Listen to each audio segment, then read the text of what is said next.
My name is Octavio Sanchez. I'm a retired United States Marine. I retired as a staff sergeant. I served with Fox 25, 2nd Battalion, 5th Marines. And I also served with Weapons Field Training Battalion as a primary marksmanship instructor. And I deployed to Ramadi, Iraq with 1st Battalion, 5th Marines Charlie Company. So during my 9 years that I served in the Marine Corps, I was stationed in Camp Pendleton. I served with 2nd Battalion, 5th Marines. I also served with Weapons Field Training Battalion as a PMI, and I served with 1st Battalion, 5th Marines, who I deployed to Ramadi, Iraq. I served as a squad leader for Charlie Company, 4th Platoon, where we were the quick reaction force to the company and the battalion as well, while I served there in Ramadi, Iraq. When we were deployed to Iraq, basically we were just a police force. We were the quick reaction force to our company. So what we would do is literally we'd go out on mobile patrols, or if the foot patrols who were out at the time needed for us to get resupplied, we would load up in the Humvees and resupply them. So we do logistic runs as well as combat patrols while we were there in Ramadi, Iraq. I think the biggest things that of course that I've seen while in combat were just seeing the deceased.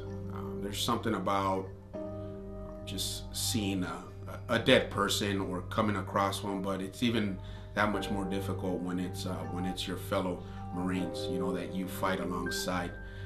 So to that extent, it's pretty difficult, and that's part of the reason that I struggle with. I struggle with the simple fact of, the whole improvised explosive device going off, and trying to, I guess, find an answer to, why things happen or why I decided to brief the route that we went on. It's, ultimately it's a sort of guilt that I feel. So, it's difficult to see, your brothers that you serve with pass away, but it's even more difficult to kind of deal with the simple fact that maybe you could have done something different to allow them to continue to be here. Oftentimes we try to label PTSD, and I know anger is a big part of that quotient in a sense. I really don't have the answer to it, and I know that a lot of even doctors don't have the answer to it, because if they did have the answer to it, a lot of our veterans would still be here today. However, it is something that keeps me super hyper vigilant. I'm constantly just watching over my back. I have a plan for everything that I do, and I know these are things that were instilled us in the Marine Corps early on in Marine Corps training, but it's to a whole different level. And it's difficult because it trickles down to my family, to my wife, to my kids, and oftentimes they take a brunt of what PTSD has caused, and it's not fun. You take away that joy that you should have as a family.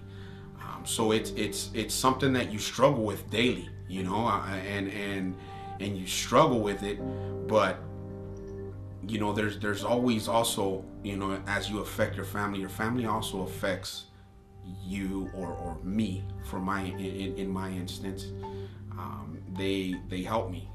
They're an outlet for me, as well as my faith in Christ.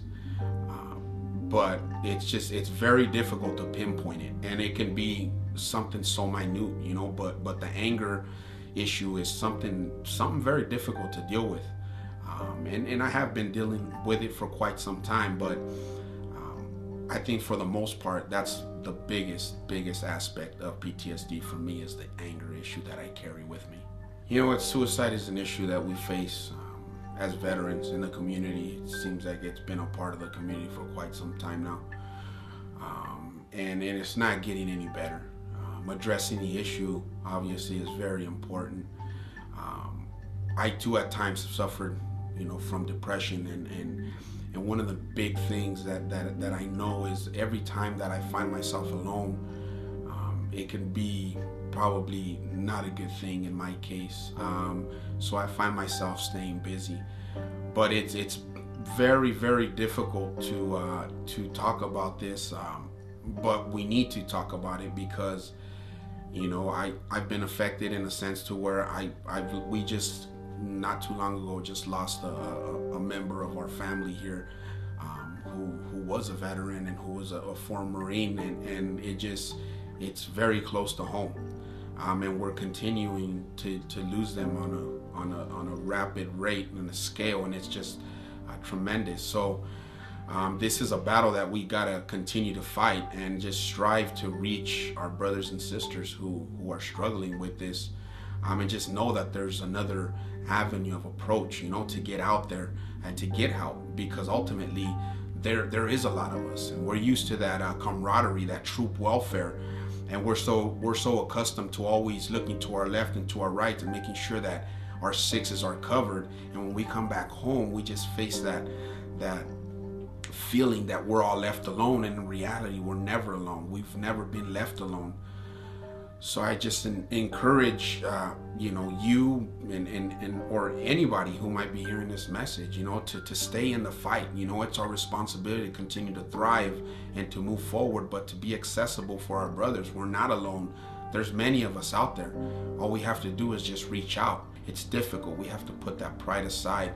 We've been trained to that extent, to where we hold things in because we can conquer everything.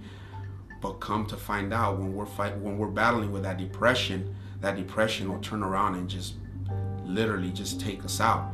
So it's very important that we really reach out to each other and just humble ourselves to reach out, because we got a brotherhood out there that is like no other. I personally have never even spoke about this subject as far as taking my own life. To say that I haven't had thoughts, I'd be lying. However, I know there's more to it. I know there's more to life, and I feel it would be an injustice for the men and women who have lost their lives in combat for me to do that. However, in saying that, I've also put myself in a situation where I have a support system, and Frontsight literally does that for me. My wife and my children do that for me, but I keep myself plugged in for that same reason, because I know that at any moment, you know, if I find myself alone, I could be battling that demon, and that's something that I do not want to put myself in. In the Marine Corps, we were always taught the 7 P's, you know, and it speaks of prior proper planning prevents piss poor performance. And it's always good to have a plan, to know an egress route, an ingress route and an egress route. Plan appropriately, because you know what, we're not who we think we are. You know, we're human beings, and we can fall vulnerable to this suicide. So it's very important to stay plugged in, and you know, to answer the question, have I ever thought about suicide? Have I contemplated suicide? Yes, I have. But it's the outlets that I have given, that have been put out there for me, that have allowed me to stay away from it. Overcoming these thoughts of suicide has been literally a team effort. As I mentioned before, in the Marine Corps, we were always in a team. I was a machine gunner by trade, so we had the gunner, we had the A gunner, we had the ammo man. It was always 3 to a team. And you know, in a fire team, you have 4 Marines. You're constantly working together to get better. So overcoming this sensation of overcoming the thoughts of suicide literally have been because I've surrounded myself with men and women who, first and foremost, are of my same faith. I'm a Christian man. I believe in Jesus Christ, and that's a big reason why I'm still here today. Also, with my wife and my children, I try to be the best role model as I can, and they've helped me so much in overcoming these demons, in a sense. But for the most part, I just kind of refrain back to, I always think back to my Marine Corps training. And while we were in the Marine Corps, like I said, we were always in a 1-man, in a 2-man, 3-man, 4-man group. We were never alone. We always had the man to the left, to the right. And that's exactly what we have to do today. We have to stay plugged in. We have to reach out to our resources that we have out there. And that's something that we have here at Frontsight. You know, through Christ, we're not just brothers in arms, but we're brothers in Christ. And we look out for each other. When somebody's missing, we pick up the phone and we call them. And it's always good to get a phone call from a brother who's just calling to see how you're doing. You know, so that's been one of the major reasons why I've been allowed to be prosperous and just staying in the fight. So just staying plugged in and literally reaching out and being a part of this community. You know, for those veterans who are contemplating suicide, you know, our mission is not over. You know, we continue to strive, and mission accomplishment was always our first priority. You know, and yes, we do fail, we do fall, we do fail at things, but we have to get up. We have to get up, for the men to the left, for our men to the right, and women for that matter. We got to stay in the fight, because this is a battle that we're losing right now. And I don't know, it just, to me, I'm not used to losing. You know, I'm not used to losing, especially in this way. So I just, my advice would be, pick up the phone and call someone. You know, we have a lot of friends. We have a lot of brothers and sisters who are out there. And a simple phone call, you know, just to be able to vent and talk to somebody can go a long way. You know, and so that would be my advice. You know, it's far more than us. You know, I think we owe it to our men and women who have come before us, who will come after us, and who have fought alongside us to stay in the fight and help each other out.